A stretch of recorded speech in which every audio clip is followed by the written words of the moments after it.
Buenas tardes. Vamos a empezar con la unidad 4 de hidráulica general y aplicada.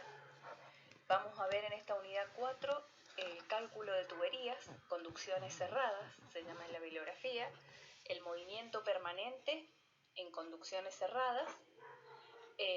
Vamos a ver cuáles son las ecuaciones básicas para el cálculo, el diseño de secciones transversales y el cálculo hidráulico de esas secciones. Rescatamos algunos conceptos de la unidad 3 para poder hacer el diseño de las tuberías. A su vez también vamos a ver cómo cuantificar pérdidas de carga singulares y cómo esas pérdidas de carga singulares influyen sobre el diseño de estas tuberías. ¿Qué pasa cuando el caudal es variable? Cuando el diámetro es variable en estas secciones y el proyecto y cálculo de redes cerradas y abiertas de tuberías. Y por último, dentro de la unidad 4, el movimiento impermanente en tuberías.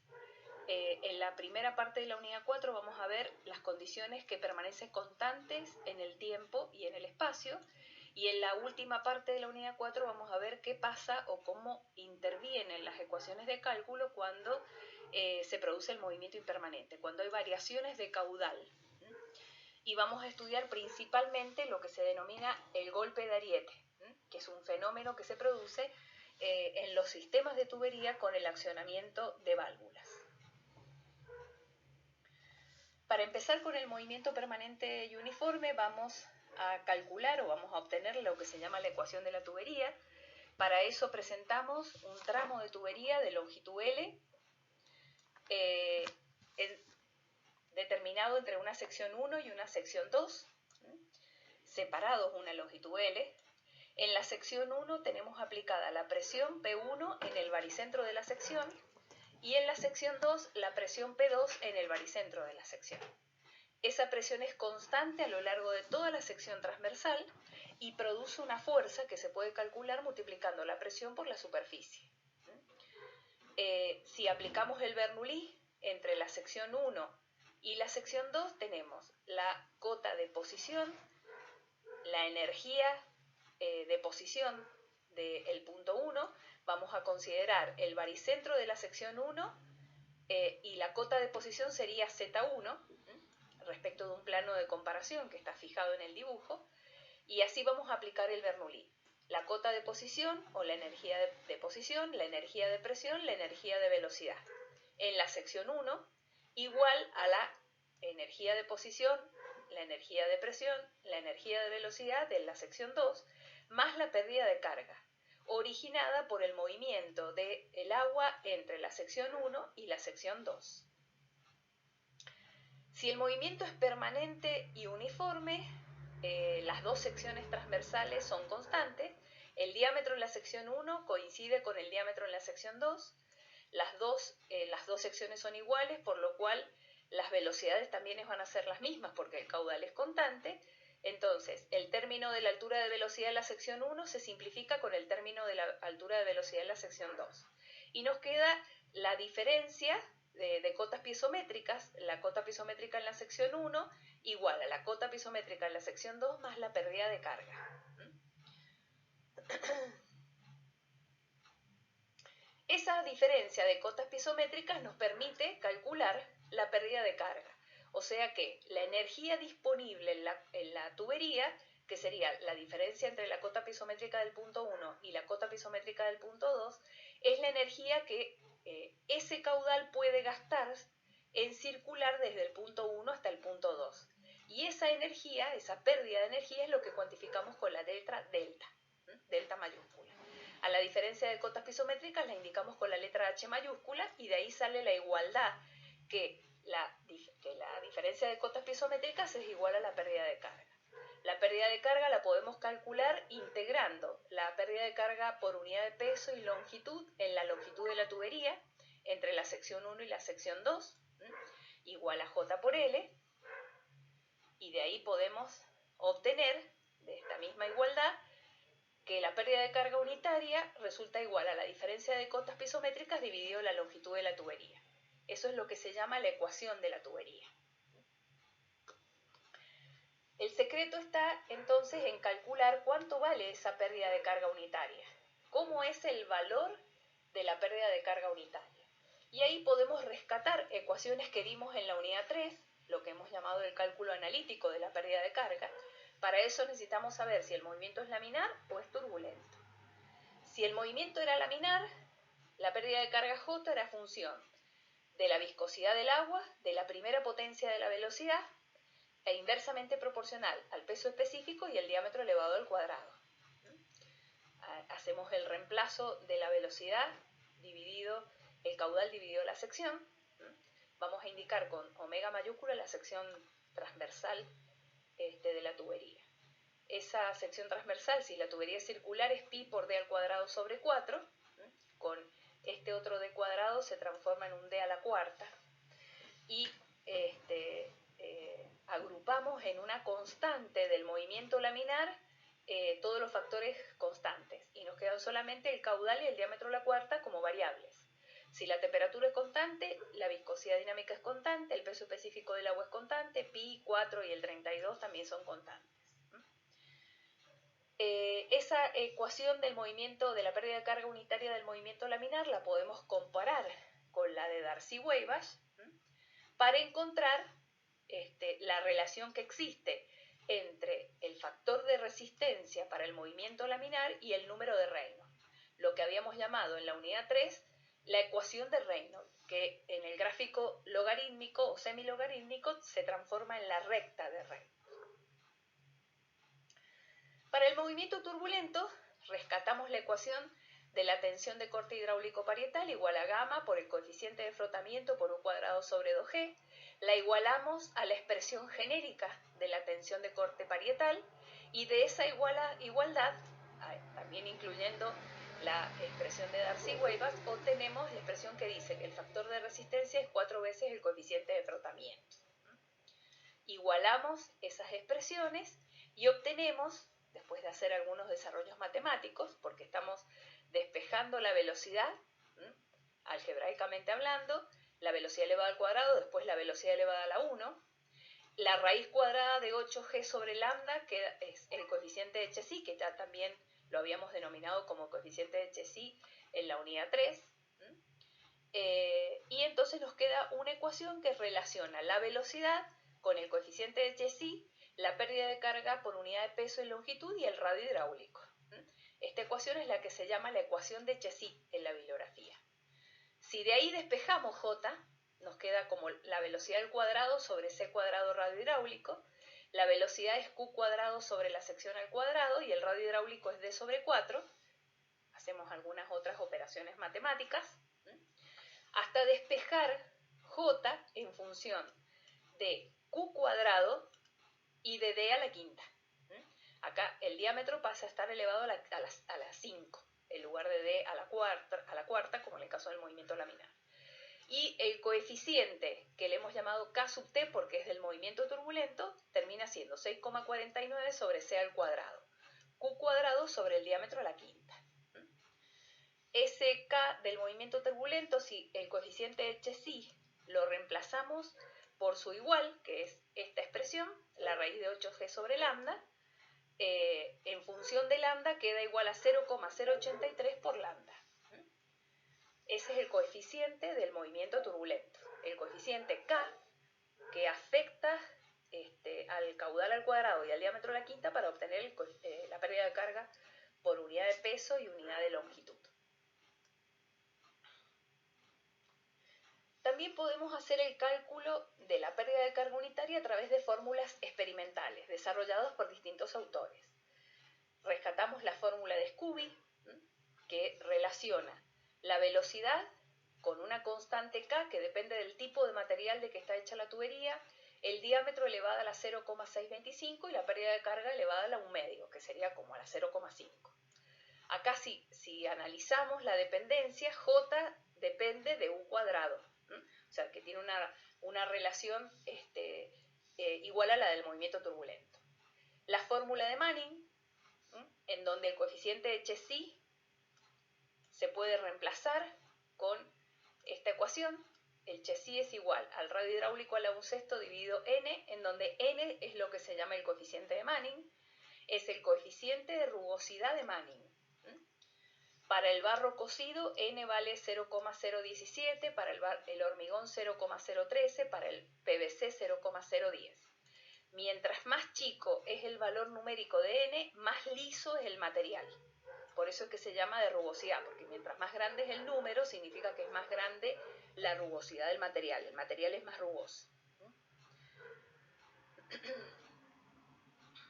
Si también despejamos el valor de J de la ecuación que habíamos visto anteriormente para el movimiento laminar, 6,49 sobre c cuadrado, q cuadrado sobre d a la quinta, reemplazamos este coeficiente hc por la ecuación de Manning, SC al cuadrado termina siendo radio hidráulico a la 2/6 dividido n cuadrado, y se hacen algunas operaciones matemáticas porque este radio hidráulico lo podemos reemplazar con el diámetro sobre 4, entonces se hacen pasos algebraicos para ir agrupando las distintas variables con sus exponentes. Nos queda 10,302 por el coeficiente de Manning al cuadrado, por el caudal al cuadrado, y el diámetro a la 5,33. En el caso anterior que vimos para la ecuación del movimiento turbulento, este diámetro estaba elevado a la quinta. Ahora el exponente es un poquito más grande, 5,33. Y ahí nos queda la fórmula de Manning, de J, digamos, en función de N, de Manning, expresada como una fórmula experimental. La fórmula de Hazen-Williams, que es una de las que más se ha utilizado hasta el desarrollo del movimiento turbulento que hicieron para Newman-Karman, en donde la velocidad es función de un coeficiente K que depende del material de la tubería, el diámetro a la 0,63 y J a la 0,54. Fíjense que el exponente no es tan distinto. 0,5 era el exponente de Manning, 0,54 es este, y 0,625 y este es 0,63. No hay mucha diferencia. Este número que está acá adelante sale o deriva de hacer los pasajes de unidades, porque esta ecuación de Hazen-Williams fue desarrollada en unidades del sistema inglés. Entonces, para pasarlas al sistema internacional, aparecen ese 0,355 en la conversión de unidades. El coeficiente K, que es un coeficiente que depende del tipo de material de la tubería, adopta distintos valores: 140 para el asbesto, 130 para el hormigón, 150 para el PVC. Fíjense que el valor numérico de K crece mientras más liso es el material, a diferencia del N de Manning, que crecía numéricamente mientras más rugoso es el material.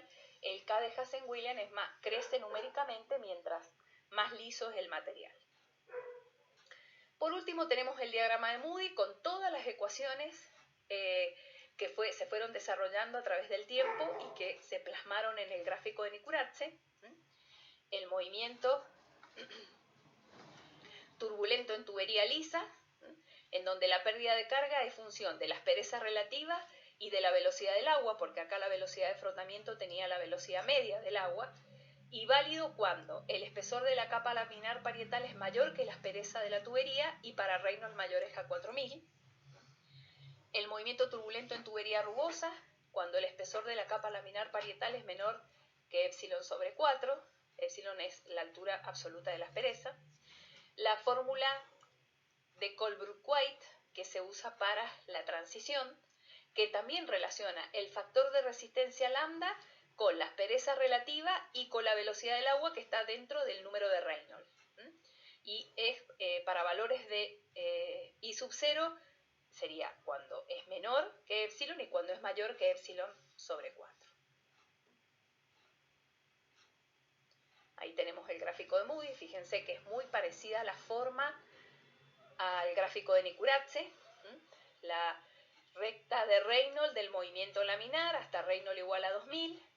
Ahí aparecía una zona de transición y después aparecía la recta de Blasius, inclinada. Acá tenemos una ecuación, digamos una gráfica que tiene una determinada curvatura, ya no es más una recta, para el caso de las cañerías lisas, y a partir de determinados valores empiezan a aparecer los gráficos o las líneas que corresponden a las distintas rugosidades relativas, a los distintos D sobre epsilon.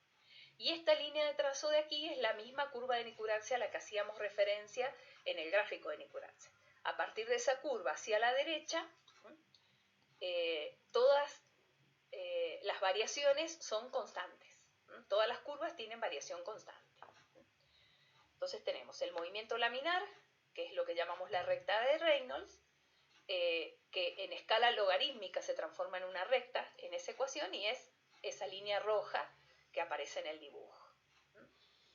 El movimiento turbulento en tubería rugosa, cuya ecuación es la de Prany von Karman, que habíamos ya determinado en la filmina anterior. Lambda es función solo de la aspereza relativa, está definiendo cada una de estas líneas que son paralelas al eje de las abscisas, o sea que tienen el valor es constante en función del Reynolds, solamente dependen del D sobre epsilon, de la aspereza relativa. Y sería el área que está hacia la derecha de la curva de Nikuradse. Toda esa área que casi tiene una forma triangular es la que corresponde a todo el desarrollo del movimiento turbulento en tubería rugosa. El movimiento turbulento en tubería lisa, que se representa a través de lo que se llama la fórmula de Colebrook-White para la transición. La fórmula establece que la pérdida de carga, el factor de resistencia, es función de la aspereza relativa y del Reynolds, porque acá adentro tenemos el Reynolds y acá dentro del Reynolds la velocidad. Fíjense que es una ecuación implícita, porque tenemos el lambda por fuera y el lambda adentro de un logaritmo, entonces es difícil despejar, entonces generalmente para el uso de esta ecuación lo que se hace es resolverlo por iteraciones sucesivas. Y la zona de transición a la que hace referencia este movimiento turbulento en tubería lisa es la que está inmediatamente por debajo de la curva de Nikuradse. Sería esa zona que se ve en el dibujo. El movimiento turbulento en tubería lisa, dado por la ecuación de Prany von Karman, lambda función de la aspereza relativa y de la velocidad a través de la velocidad de frotamiento, y es la zona que está más inferiormente cerca de la curva de las cañerías lisas. Esa es la zona del movimiento turbulento en tubería lisa. La ecuación de Nikuradse, que es la línea de trazo, cuya ecuación tiene dos partes, una que está indicando cómo se calcula lambda en función de la aspereza relativa. Esta ecuación de lambda estaría coincidiendo con la ecuación del movimiento turbulento en tubería lisa, porque a partir de cada uno de estos puntos, estos son todas líneas horizontales. Y el Reynolds sería la otra coordenada, porque una coordenada es lambda, la otra coordenada es Reynolds, de cada uno de estos puntos, que lo que hacen es definir lo que se llama la curva de Nikuradse. Cada uno de esos puntitos rojos que está indicado en el gráfico definen la línea de trazo y es la que el límite a partir del cual cualquier Reynolds mayor nos da un lambda que es independiente de Reynolds, solamente depende de la aspereza relativa. Ese gráfico de Nikuradse también tiene una entrada superior, lo que se llama la abscisa superior. Esa entrada superior nos permite calcular el producto de Reynolds por raíz de lambda. U por D sobre ñu, que es Reynolds, y lambda lo despejamos o lo podemos reemplazar de la ecuación de Darcy-Weisbach. J por D sobre U cuadrado sobre 2G. Haciendo algunas operaciones algebraicas, este U cuadrado sale fuera, entonces se simplifica con la U del numerador y nos quedaría el diámetro. Está dentro y fuera de la raíz, o sea que podemos sacarlo y que quede elevado a la 3 medios, dividido la viscosidad por la raíz de 2G por J, eso nos daría Reynolds por raíz de lambda, esa abscisa superior. La abscisa inferior es el Reynolds en escala logarítmica, U por D sobre ñu. En la ordenada izquierda tenemos el factor de resistencia lambda, que es el definido por Darcy-Weisbach, el factor de resistencia que hace que J por D sobre U cuadrado sobre 2G nos dé el valor de lambda. Esto ya todo lo hemos visto en la unidad 3. Y la ordenada derecha, que son las asperezas relativas. O sea que el gráfico de Moody es un gráfico que tiene cuatro ejes, digamos. Dos abscisas, una superior y otra inferior, y dos ordenadas, una izquierda y una derecha. De 4 entradas se llama el gráfico. ¿Cómo se adoptan los valores de epsilon? Y ahí tenemos una tablita que va resumiendo los valores de épsilon en distintos estados, expresados en milímetros, son las alturas absolutas de las perezas. Eso también vimos cómo se cuantifica, digamos, en función de la irregularidad para distintos tipos de materiales y distintos estados de ese material. Si es latón, cobre, aluminio, plástico, plomo, nuevo o usado. Si es nuevo puede ser 2 milésimas de milímetros y acá sería 3 centésimas de milímetro, porque esto está expresado en milímetros.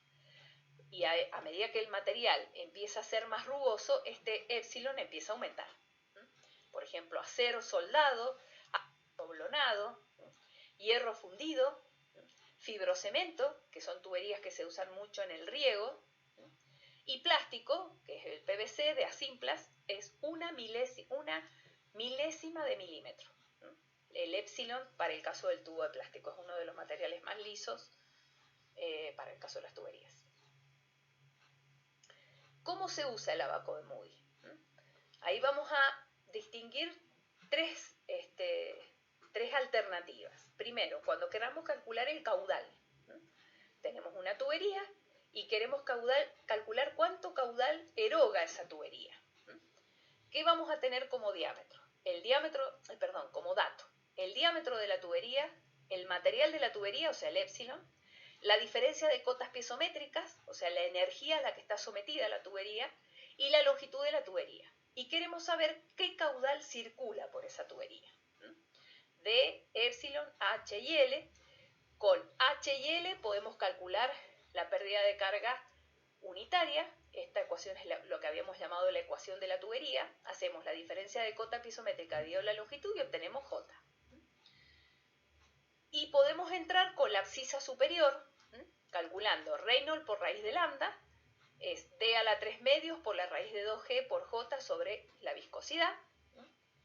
Y entramos por la abscisa superior, con el valor que corresponde. Hay que notar que estas rectas son todas rectas inclinadas, por lo tanto hay que guiarse en forma paralela a esas rectas. Entonces, obtenido el valor de Reynolds por raíz de lambda, se baja hasta el valor de D sobre épsilon, dato, y de ahí se lee el valor de lambda en la ordenada izquierda.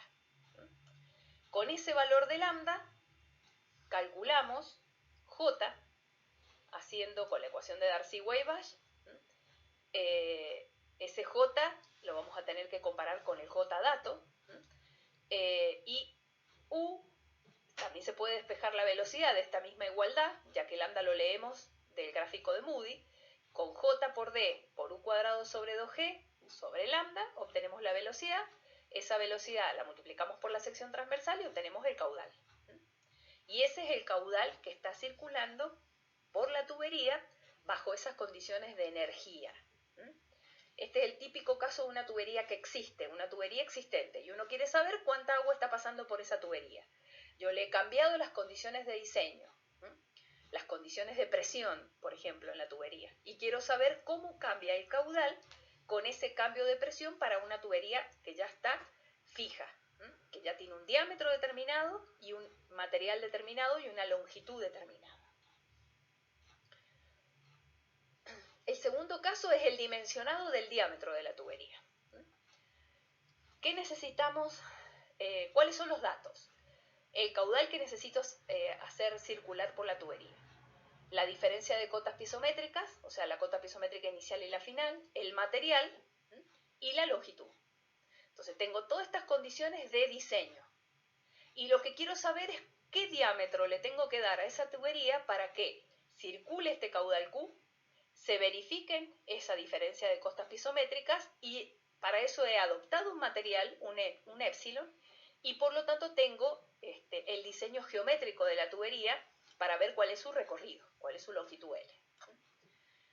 Con la diferencia de cotas piezométricas y la longitud, calculo lo que se llama el J disponible, haciendo H sobre L, y se adopta un diámetro D, se calcula la velocidad con el diámetro, se calcula el Reynolds, y con el Reynolds y épsilon se lee lambda en el Moody y se calcula un J de cálculo. Si este J de cálculo coincide con este J disponible, el diámetro que adopté es el diámetro que se necesita para erogar este caudal y para que me siga dando esta diferencia de cotas pisométricas. Si el J de cálculo que obtuve es mayor a este disponible, significa que he adoptado un diámetro que gasta más energía de la que dispongo. Para disminuir esa energía, lo que tengo que hacer principalmente es achicar la velocidad. ¿Cómo achico la velocidad? Aumento el diámetro. Entonces, en la iteración siguiente, lo que tengo que hacer es tomar un diámetro mayor. Para que al tomar un diámetro mayor, obtener un lambda que me permita tener un J de cálculo menor. Y ese sí se acerque al J disponible. ¿Cómo se usa el Moody en estos casos? Tengo calculado el Reynolds y tengo calculado la aspereza relativa.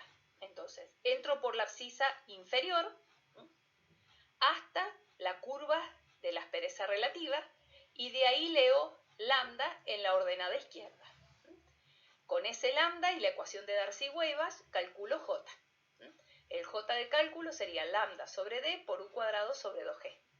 Este J de cálculo es el que voy a comparar con el J disponible.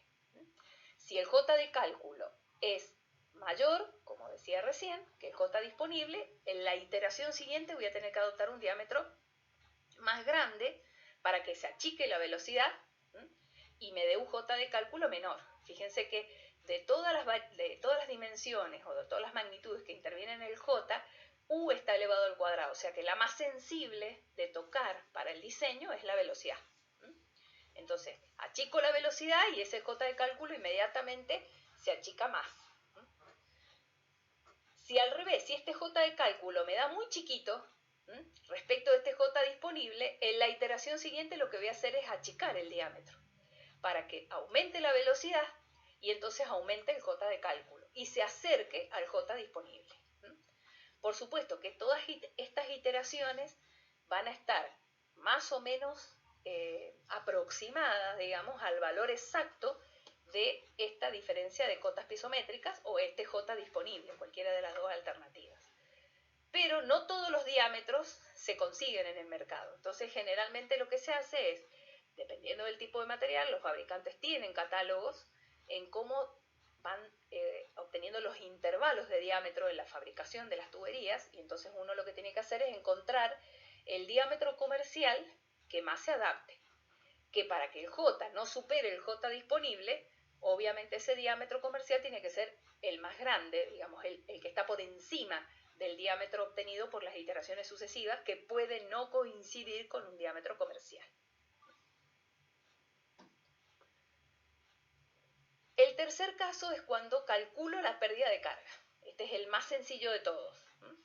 Tengo una tubería por la que está circulando un caudal Q, tiene un diámetro y un tipo de material, diámetro conocido, épsilon conocido, y quiero saber cuánta energía pierde. Entonces, con el caudal y el diámetro calculo la velocidad, con la velocidad calculo el Reynolds y con la aspereza relativa entro al Moody. Con Reynolds subo hasta la curva de la aspereza relativa y de ahí leo lambda en la ordenada izquierda. Y con lambda y la ecuación de Darcy-Weisbach calculo cuánto J o cuál es el J de esa tubería. Lambda sobre D por U cuadrado sobre 2G. Si quiero saber cuánta energía pierde en metros, multiplico este J por la longitud de la tubería. Y entonces ahí tengo cuántos metros de energía se va perdiendo por frotamiento. Este, por supuesto, es el más sencillo. No hay cálculo iterativo como en el caso anterior, que es el cálculo del diámetro, y tampoco necesitamos calcular la abscisa superior. Directamente con la abscisa inferior, que es el Reynolds, hasta la curva de la aspereza relativa, leo lambda en la ordenada izquierda y ahí soluciono el problema para el cálculo de la pérdida de carga. Vamos a ver un ejemplo sencillo. Determinar el diámetro de un tubo de acero que tiene una aspereza épsilon de 4,58 por 10 a la menos 5 metros, necesario para transportar un caudal de 0,25 metros cúbicos por segundo de aceite de viscosidad cinemática 1 por 10 a la menos 2, 4 a la 5, 10 a la menos 5 metros cuadrados segundo, con una longitud de 3.000 metros y proveer una altura pisométrica en el punto B de 30 metros. trazar la línea pisométrica del tubo. Tenemos un depósito que lo que hace es alimentar a una tubería que tiene una longitud AB de 3.000 metros, y en el punto B necesito, según el requerimiento del problema, 30 metros de columna de agua o 30 metros de presión. Tengo una diferencia de alturas entre el nivel libre del depósito y el punto B, que sería la posición del punto B, de 53 metros. Entonces lo primero que voy a tener que hacer es calcular la diferencia de cotas pisométricas. La cota pisométrica inicial sería la cota pisométrica del punto A, trazo un eje de referencia que por supuesto tiene que pasar por el punto más bajo, que sería el punto B. La cota pisométrica de A sería una cota de posición más una cota de presión. La suma de los dos es 53 metros. Menos la cota piezométrica del punto B, que en este caso ZB va a ser 0. Y acá tengo o necesito una presión en B de 30 metros. Entonces la presión en el punto B va a ser 30 metros de presión. Por lo tanto, la diferencia de cotas pisométricas va a ser 53 menos 30, 23. El J disponible es el cociente entre la diferencia de cotas pisométricas y la longitud, los 23 metros dividido los 3.000, 0,0077. ¿Qué hago? Adopto un diámetro. El proceso es iterativo. Adopto 50 centímetros, por ejemplo. Podría haber adoptado cualquier diámetro. Y si yo adopto un diámetro muy lejano al valor correcto, voy a tener que hacer más iteraciones para obtener el valor correcto. Reynolds, entonces, calculo el Reynolds haciendo U por D sobre ñu, adopto 50 centímetros, lo primero que tengo que hacer es calcular la velocidad, caudal sobre sección. 4 veces el caudal sobre pi d cuadrado me da la velocidad, 1,27 metros sobre segundo, y con eso calculo el Reynolds. La velocidad por el diámetro dividido la viscosidad, adimensional, tengo que fijarme que se simplifiquen todas las unidades, 63.694 o 6,4 por 10 a la 4. Y el d sobre épsilon sería 0,5 dividido el épsilon de la 0, 10.917. O sea que tengo que ir al Moody y ver 6,4 por 10 a la 4 hasta la curva de 10.000. Ahí tengo el diagrama de Moody. 6,4 por 10 a la 4. Este es 1 por 10 a la 4, este es 2 por 10 a la 4, este es 5 por 10 a la 4. Tengo 6 por 10 a la 4 y tengo 6,4 por 10 a la 4. O sea, está entre el 6 y el 7. ¿Hasta dónde llego? Hasta la curva de d sobre épsilon 10.000. La curva de d sobre épsilon 10.000 es esta. Me fijo hasta dónde va llegando hasta obtener la vertical del Reynolds. Y de ahí entonces trazo la horizontal para leer lambda en la ordenada izquierda. Lambda, ¿cuánto es? 0,0195. O sea, entre 0,019 y 0,020. La mitad, 0,0195. Con la ecuación de Darcy-Weisbach, igual, J por D igual a lambda por U cuadrado sobre 2G, calculo el J, despejando esta misma ecuación. El lambda que leí en el Moody, la velocidad que calculé recién, el diámetro y el 2G. Me da 0,0033. Y podía gastarme hasta 0,0077. O sea que puedo seguir achicando el diámetro por debajo de 0,50 porque todavía puedo gastar un poquito más de energía. O sea, el J de cálculo me da menor que el J disponible. Entonces eso hace que pueda achicar el diámetro. En la siguiente, tomo un diámetro menor, 0,425, vuelvo a calcular la velocidad aumenta, 1,76. El Reynolds aumenta, 75.000 casi, 7,5 por 10 a la 4. El D sobre épsilon disminuye, 9.272. Vuelvo a entrar al Moody y obtengo otro valor de lambda, 0,019. SJ, 0,019, la velocidad al cuadrado sobre 2G dividido el diámetro me da 0,0071. Bastante más cercano al 0,0077 y menor, porque tampoco me conviene que esté por encima, tiene que estar por debajo. La pérdida de carga en metros sería J por L, el J calculado por los 3.000 metros me da 23 metros, hacer la piezométrica tomo el mismo depósito de recién con la tubería, marco los 30 metros de presión que tengo que tener en el punto B, y esa línea, la que une la piezométrica del punto A con la piezométrica del punto B, es la línea piezométrica de la tubería. La diferencia que existe es la pérdida de carga que se produce por haber adoptado 0,425 metros, 0,43 casi, de diámetro. Con eso tengo resuelto el ejemplo.